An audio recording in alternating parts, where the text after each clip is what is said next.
Hey guys, right, hopefully the last bit of the exhaust. It's a very windy, wet, dark Saturday morning, so we've got nothing better to do. So hopefully we'll get this finished. Maybe not on the bike, but finished, because I've got to paint it. And Blue's here. Blue's here because they're here. These are human biscuits, Blue. Alright, he does have the odd one. But he's fussy. He likes it quickly dunked in my tea. I know that's not a doggy thing, but look. Nobody wants it dry. Do the Blue. Hold on.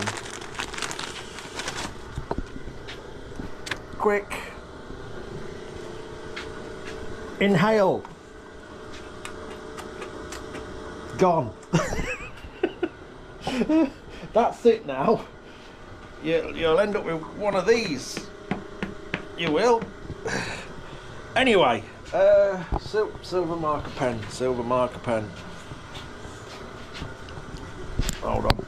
I don't know if I might have to put the camera on the. Yeah, I will. I'm not going to be able to hold that up and mark it. Let me put you on the tripod-y thing.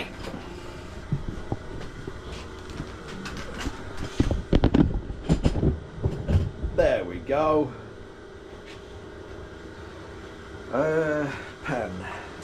So this one, as you can see, we're all shapes down there.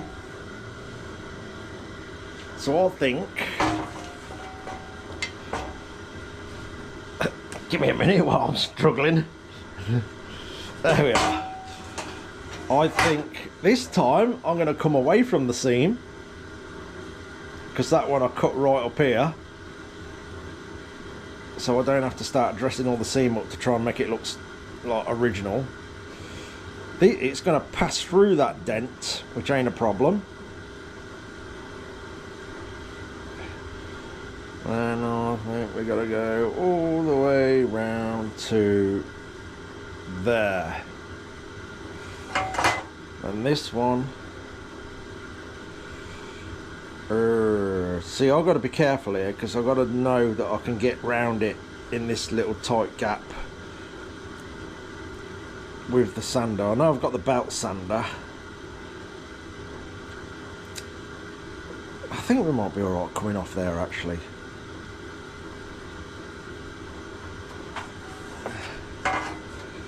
Yeah, well, let's go round there. I might not be able to follow that line exactly, because I've also got to be able to get in there with a cutting wheel on the grinder.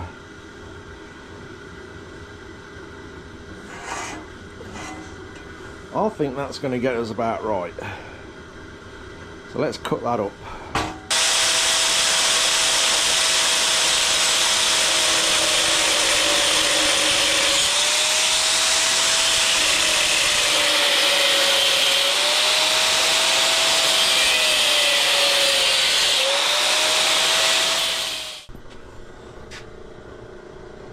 That's a good one.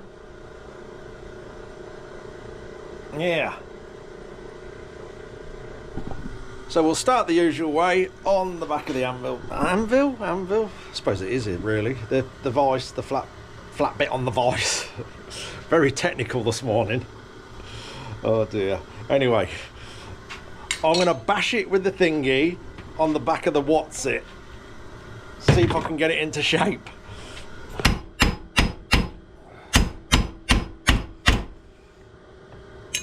Some little ones up here.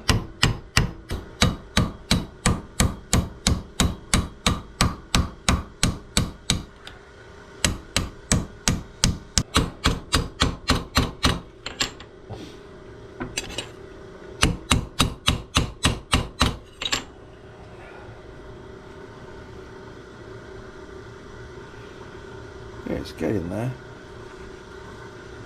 Now, like I say, we're being small.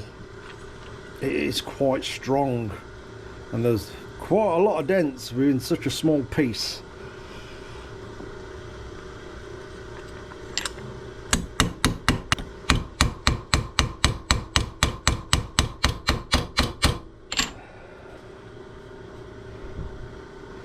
Right, I'm going to keep tapping away at that for a little while. I think you're getting the idea.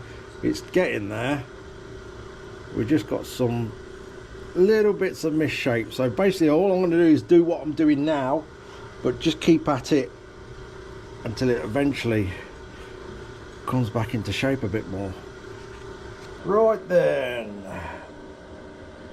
we've got that a little bit better. What I need to do now is work on this, because as you remember we cut straight through a dent just to be away from the original weld seam. So I'm not going to get into that with a hammer, so hopefully we can sort of pull it round with these grips.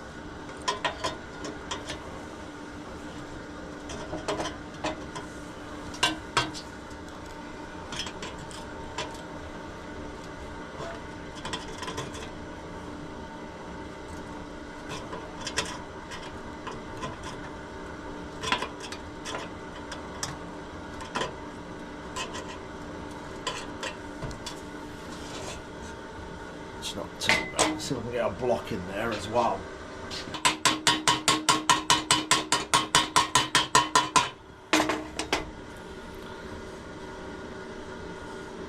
That's not too bad. We've got the radius back in there anyway. I'll say, if we've got a couple of little dings in this, I'm not too fussed about that. But we've certainly got the main part of the damage out throughout the exhaust. Now this is a good chance this is changed shape slightly. But what we'll do, like I did on the other pieces, I'll get it tacked on in certain areas and sort of manipulate all this as best as I can to get it all flush to continue welding it round. Right, fire the welder up. Right, we've got some tacks across this bit. That is flush there, but now you can see how much, just by trying to get all the dents out of that, how much it's changed shape.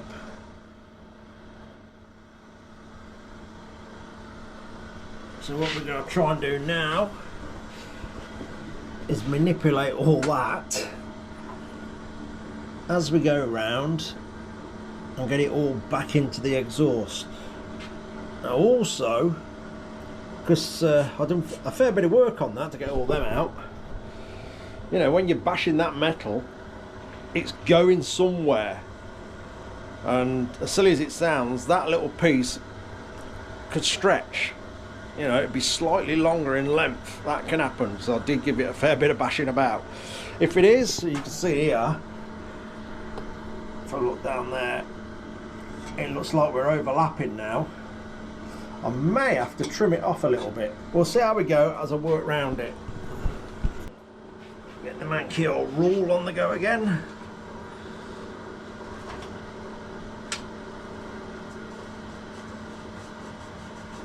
Oh, that's that flush.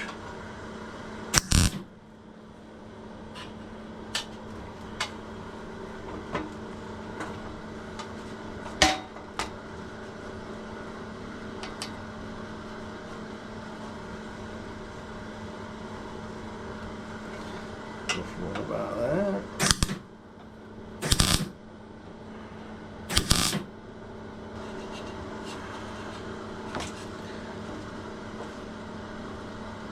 Yeah, I might just have to take a little bit off there to make life easier.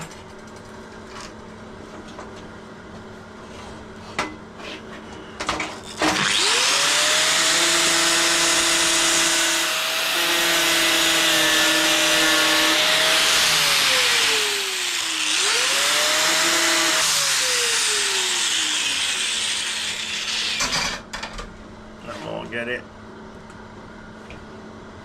Yeah, I can push that in now.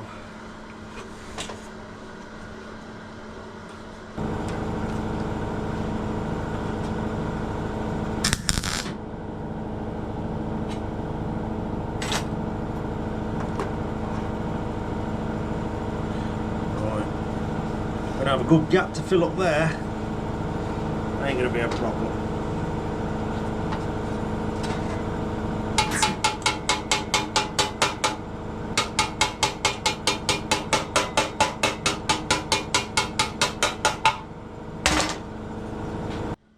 Right. So I'm pretty happy how we've got this, and that bit. I'm going to do the inside last. First, I'm going to close this gap off. So what I'm going to do is weld round that edge first and slowly shut that gap off. And by welding around the edge, it'll give me less chance of blowing that away when I come to start filling the gap properly. So basically, I'm going to go around it like so.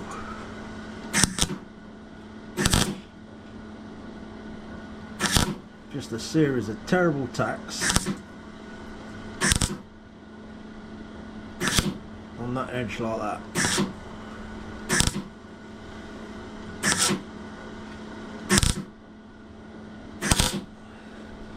I'll go around and do all that and we'll slowly shut that gap off.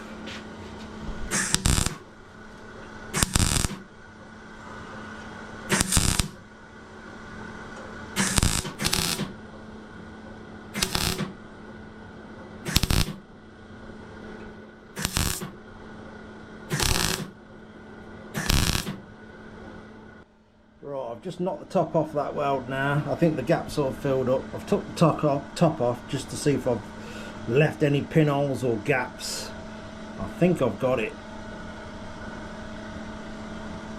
So I'm going to dress this bit up now, and then we're going to go for this bit, because I think that's going to take a little bit bashing about, because it is a bit offset like so. So yeah, I've just got to pull it about to get them two pieces nice and even. That's it, that's going. I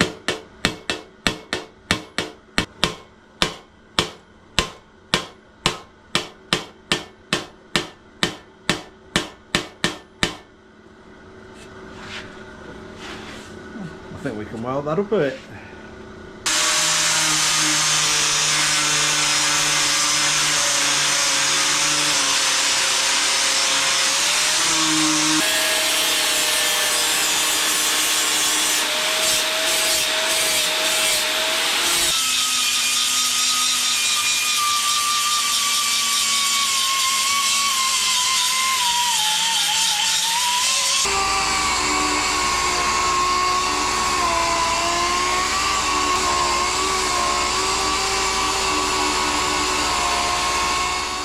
Right then, we are done at last. That was a bit of a battle, but I think it's a lot better from the chewed up piece we had earlier on.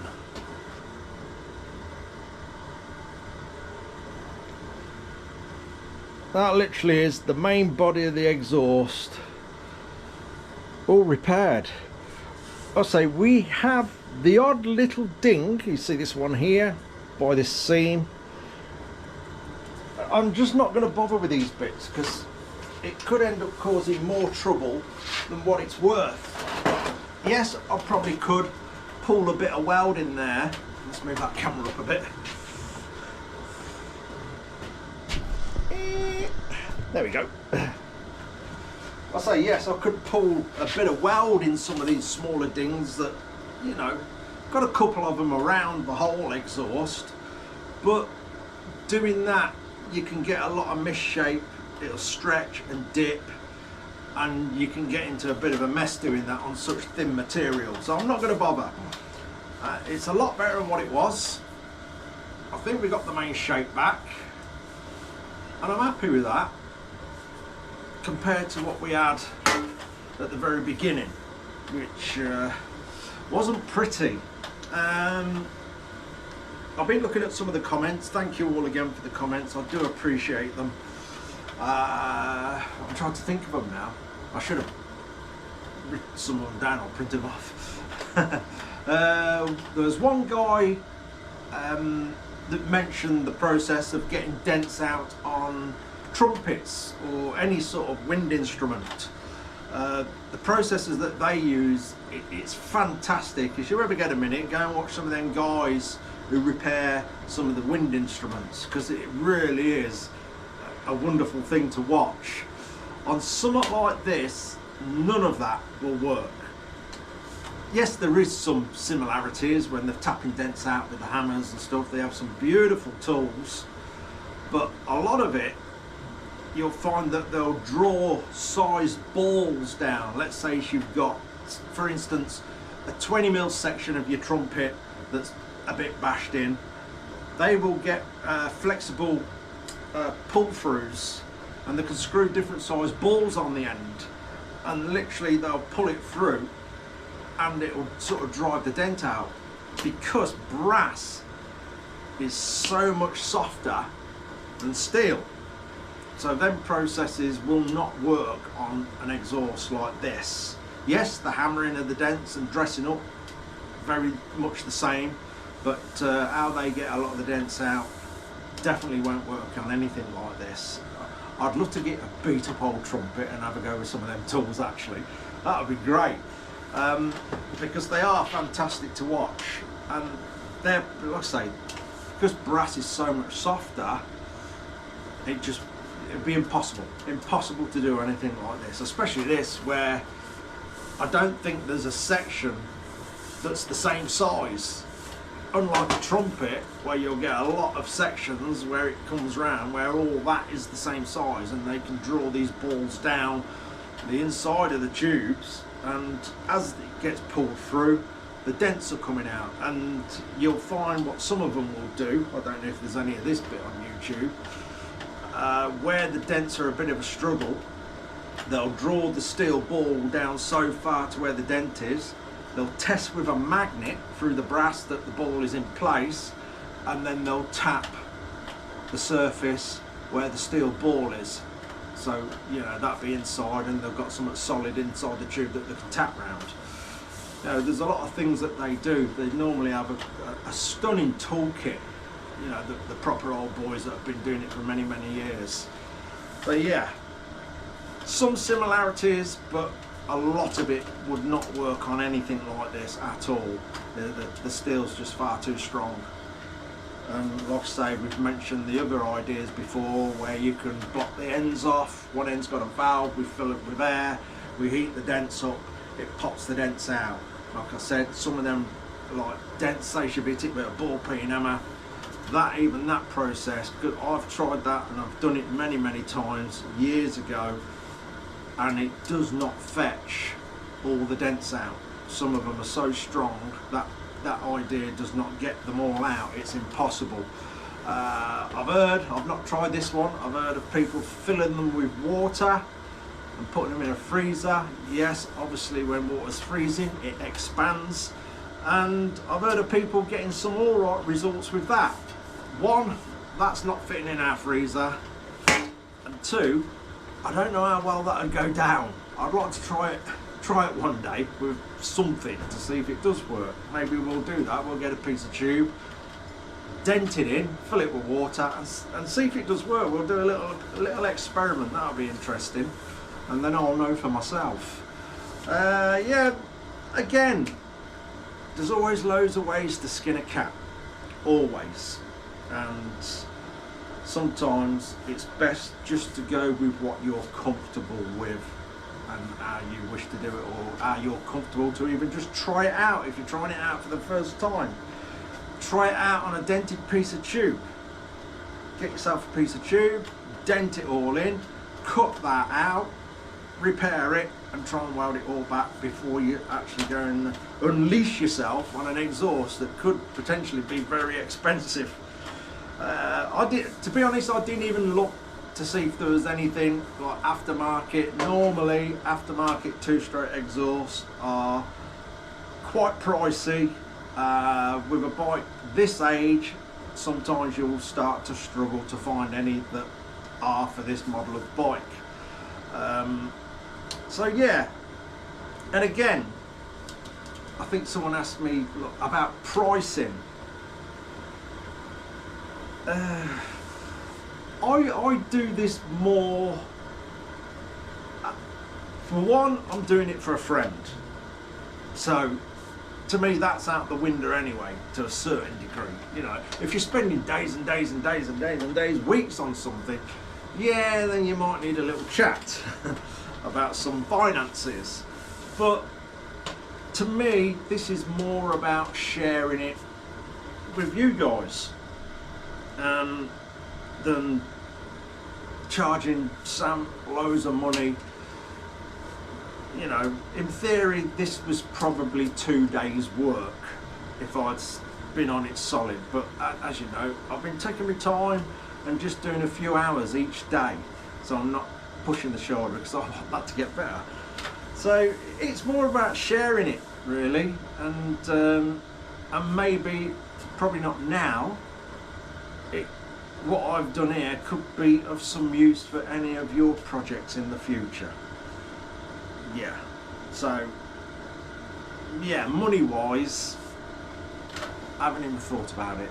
I just wanted to share this and show you how I've repaired an exhaust. You know, you could possibly have an extremely rare bike where it is completely impossible to find an exhaust for it, but you've got one, but it's all battered and beat up.